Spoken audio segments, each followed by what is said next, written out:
10 is probably the trickiest type of reflection of a shape in a coordinate plane, because you've got a very, I guess, complex line that we're using as our line of reflection. Y equals negative x.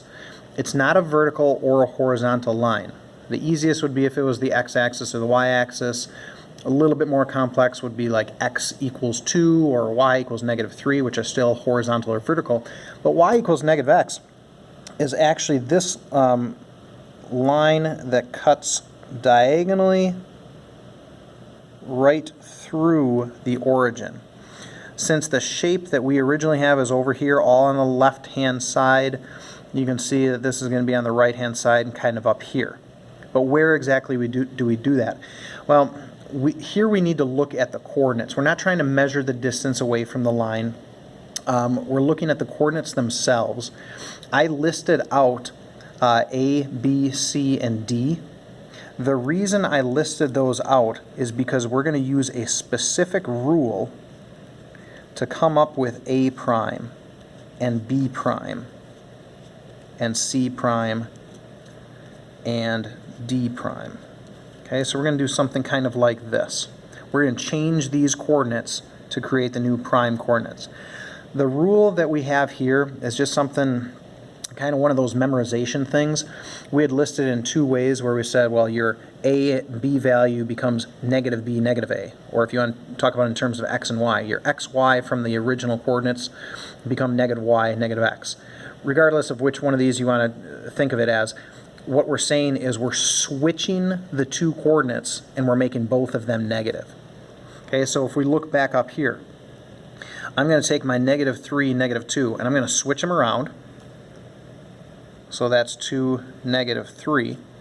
But then I'm going to make both of them the opposite of what they were. Since this was a positive 2, it becomes a negative 2. Since this was a negative 3, it becomes a positive 3. Okay, that's the rule that's going to help me get from point A to whatever A prime is. A prime, we said, is negative 2, 3. Let's just mark that right away. Negative 2, positive 3. That's where my A prime is going to be. Now if you look at that, that does make sense.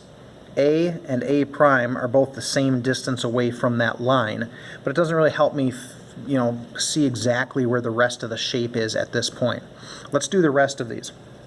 We're going to switch around 1, negative 1, negative 1, 1, and then we're going to flip the signs on both of them. That becomes positive, and that becomes negative. So B prime is at positive 1, negative 1. Positive 1, negative 1.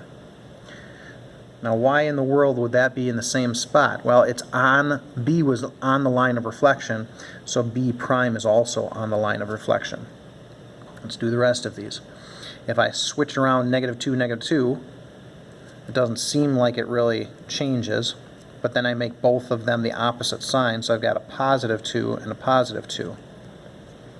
2, 2 would be right there. That's my C prime.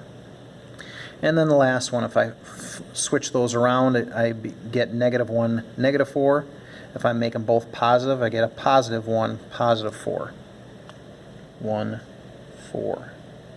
That's my D prime. Now I've got all 4 of the points here. I can connect them. And that's my new figure. And you can see it is flipped across that y equals negative x line of reflection.